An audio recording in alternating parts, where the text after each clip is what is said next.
Olá, eu sou Thiago Iribarne, professor, pesquisador, e hoje a gente vai falar sobre nada.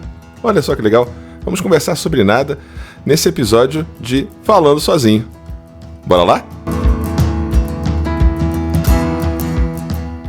Esse papo está disponível lá no nosso canal no YouTube, no seu tocador de podcast favorito. Recomenda, compartilha, deixa um comentário para a gente poder continuar essa discussão.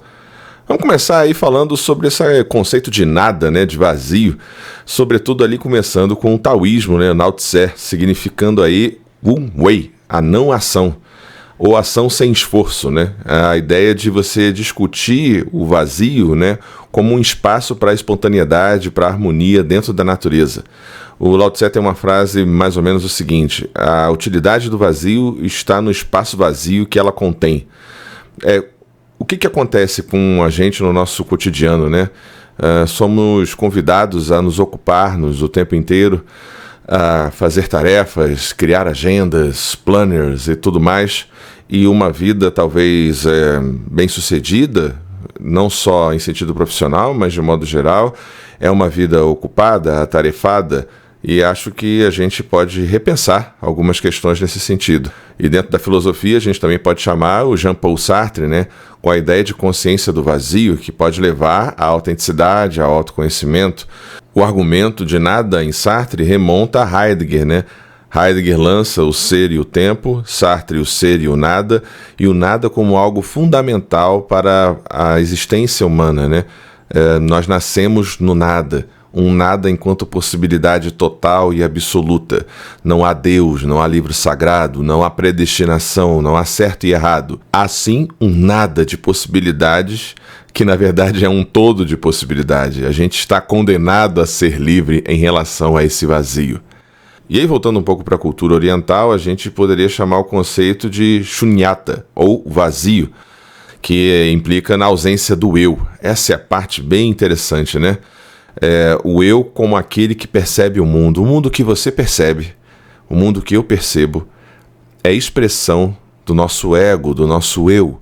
Não é de fato o mundo. Kant também diria, né, que nós não percebemos o mundo enquanto fenômeno, númeno, coisa em si. Nós temos uma percepção através das nossas sensações, do nosso aparelho cognitivo, e esse mundo que a gente percebe é o mundo que nós percebemos, não é o mesmo mundo que o outro percebe. Mas assim, falando francamente, é uma coisa muito difícil, né, de fazer ou de não fazer, e também de pensar. Na história do pensamento humano, a ideia de infinito, a ideia de nada, é uma concepção difícil para nós humanos, para nossa mente, né? Vamos imaginar, vamos fazer um exercício mental. Imagine aí você, junto comigo, aquele símbolo, o 8 invertido, que é o símbolo do infinito. Imagine que agora um professor pergunte para você, enquanto aluno, olhando para o quadro, que símbolo é esse? O que é isso? Você provavelmente vai dizer, o infinito. Não, não é o infinito. É uma representação simbólica do infinito que, ao representar o infinito, limita a ideia de infinito e não é mais o infinito. Conseguem perceber a dificuldade nossa que nós temos de nos esvaziar? O pensamento, como já diria Platão, Hegel, etc., ele é dialético. Ao pensarmos o frio, pensamos o quente. A liberdade é a não escravidão. O doce é o não amargo. E por aí vai. E a ideia de vazio, por si só, já é uma ideia. E completar ou contemplar a ideia de zero, de nada, é uma ideia bem difícil. Quanto mais na prática. Uma pequena pausa. Tá gostando do episódio? Se sim, considere ajudar o nosso trabalho aqui no Filodoxia através da nossa chave Pix. pix.filodoxia, doxia@gmail.com. E se não puder ajudar dessa forma, considere compartilhar essa mensagem, considere compartilhar esse episódio que já colabora bastante. Muito, muito obrigado. Agora a gente pode falar também na área da psicologia, né? Dá para falar pelo menos aí de um ou dois autores. Penso aqui de pronto assim o Carl Gustav Jung, né, da psicologia analítica. O Jung fala, muito importante, né, para a gente no processo de individuação, ou seja, de integração do eu, né? O nosso encontro com a nossa sombra, o nosso encontro com o lado que nós negamos, reprimimos e etc. Mas tão importante quanto isso é a ideia de que a gente tem que ter, de alguma maneira, segundo Jung, um momento de introspecção, de autorreflexão para a saúde mental. Esse tempo para períodos de vazio e de contemplação são fundamentais, segundo Jung, porque, de modo muito simples assim, é preciso silenciar para se ouvir. Dá para perceber a ideia? E isso é uma tarefa difícil, né, nos nossos dias de hoje, na contemporaneidade, com o uso de telas, hiperinformação, hiperestímulos e tudo mais. Outra noção que a gente pode chamar aqui é o Jon Kabat-Zinn, a ideia de mindfulness. Tenho críticas ao mindfulness, a essa apropriação ocidental de uma ideia oriental muito mais antiga, essa instrumentalização, né, americana e tal, da ideia de meditação em si.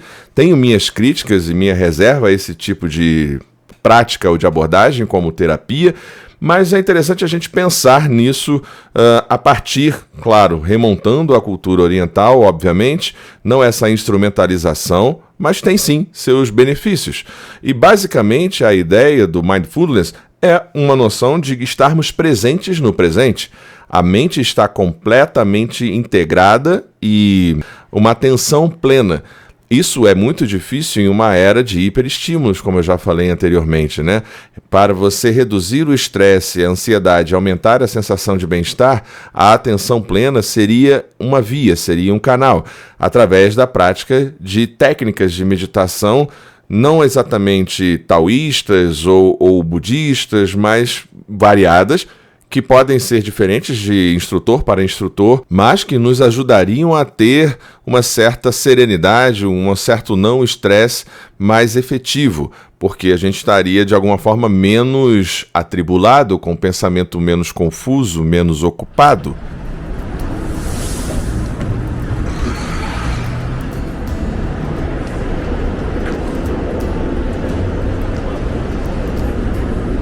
E ainda assim, em termos clínicos, né, de psicanálise, psicologia e etc., já desde Freud e tantos outros, né, passando por Jung, Lacan, sobretudo Lacan, a ideia ou a concepção do silêncio, do não dito, né, é nesse vazio, é justamente nesse espaço, é justamente na falta, né, que reside muito o ouro da terapia, ou aquilo que nós estamos eventualmente buscando na clínica, ou você enquanto paciente, nesse silêncio, nesse vazio, nesse não dito. O não dito diz muito, aquilo que é evitado, aquilo que é esquivado, aquilo que parece que não existe, que é uma lacuna no meu discurso ou na minha percepção. É justamente aí que eventualmente reside o cerne da terapia, onde se quer chegar. É aquilo que não está sendo revelado e precisa ser eventualmente desvelado pela terapia na prática de dizer sobre a coisa. Falar sobre algo dá de alguma forma materialidade a esse algo e nos confronta com esse algo para que eventualmente possamos ter uma integralidade maior e melhor e uma relação melhor conosco, com os nossos conflitos, com as nossas tensões.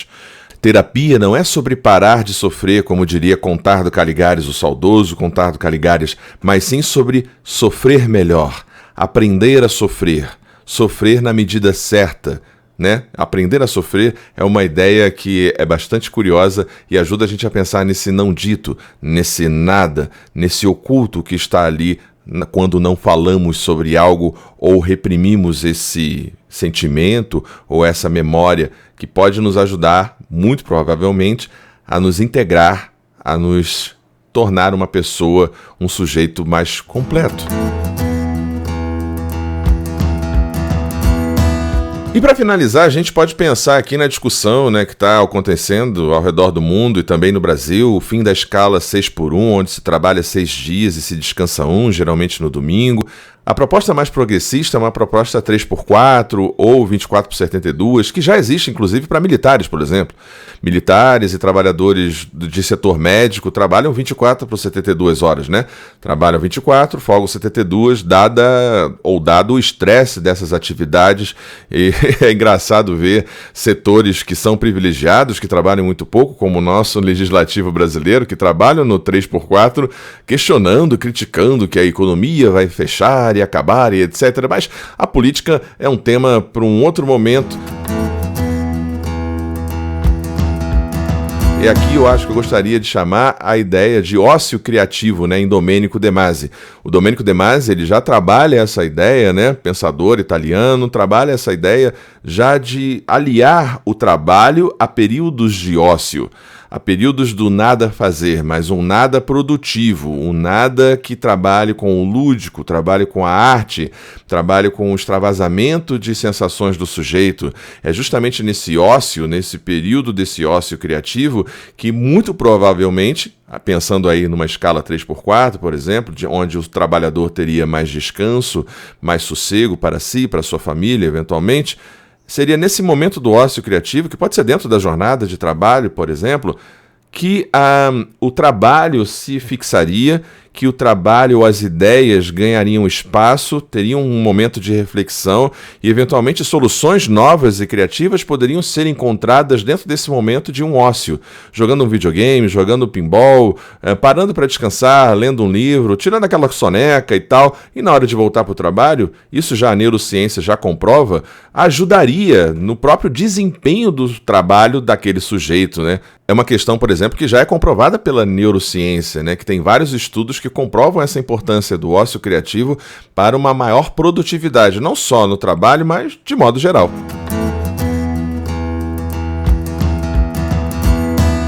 E a gente gostaria de terminar esse episódio do Falando Sozinho com Byung-Chul Han. Sim, Byung-Chul Han, da Sociedade do Cansaço, focando aí no conceito de sujeito do desempenho, né? O Byung-Chul Han, de linha Foucaultiana, né? Ele dialoga com Deleuze e com Foucault, o Foucault falando de sociedade disciplinar, o Deleuze falando de sociedade de controle, Byung-Chul Han chega com a sociedade do cansaço, a agonia do eros, a agonia do desejo. Nós somos tão sobrecarregados de hiperinformação, de hiperestímulos, nós nos tornamos tanto empresários de nós mesmos, né? Um sujeito de desempenho que ao mesmo tempo eu, por exemplo, eu faço o roteiro, eu crio conteúdo, eu edito o vídeo, eu mesmo me divulgo, e você também, muito provavelmente, tem o seu pequeno negócio, a sua pequena fábrica, o seu pequeno empreendimento, e você tem múltiplas funções e múltiplas tarefas, e se você fracassa, é um demérito seu, né? Mas assim, como é que eu posso dizer? O peso, né, do fracasso é um peso todo do sujeito, e é um sujeito que se esgota. Isso não é bem verdade, né?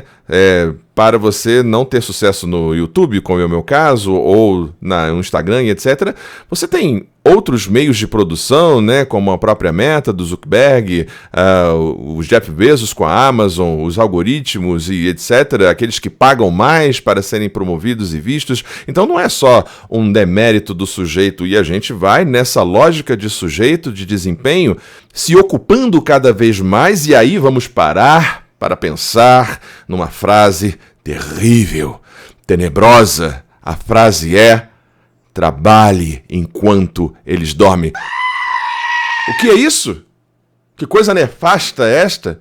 Onde não podemos dormir, não podemos descansar, não podemos sonhar, não podemos ficar em silêncio. Temos que trabalhar, produzir o tempo inteiro? Que papo é esse? Que lógica é essa? Lógica do homem-máquina? Lógica da mulher que pode tudo o tempo inteiro, a todo lugar, a todo momento? É um contrassenso? A própria saúde humana, a saúde psíquica? Então, nesse último momento aqui do nosso bate-papo, da nossa conversa, eu faço um convite, uma sugestão.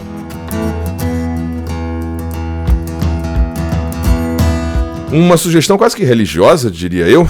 Separe uma hora, separe um dia, separe um momento da sua semana para nada. Mas olha, tem que ser religioso. Você não pode ocupar esse tempo com algo. É com nada. E nesse tempo, nessa hora, nesse dia, nesse momento, você pode fazer o que quiser, quantas vezes quiser, se quiser, ocupe-se de nada. Deixe esse espaço para você. A nadificação, digamos assim, esse ócio criativo, como diria Domênico de Masi, esse momento de contemplação e reflexão, como diriam os budistas e também Jung, de alguma forma, é isso que eu faço como um convite para você, para os seus, mas sobretudo para você que está me ouvindo agora. Desacelerar, parar e faça nada. Faça nada.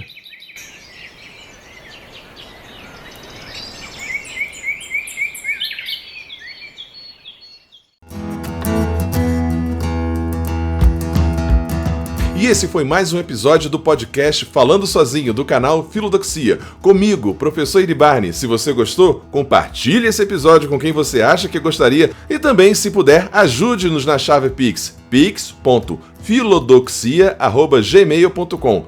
Filodoxia se escreve com D-O-X-I-A. Um grande beijo, um grande abraço e até o próximo episódio.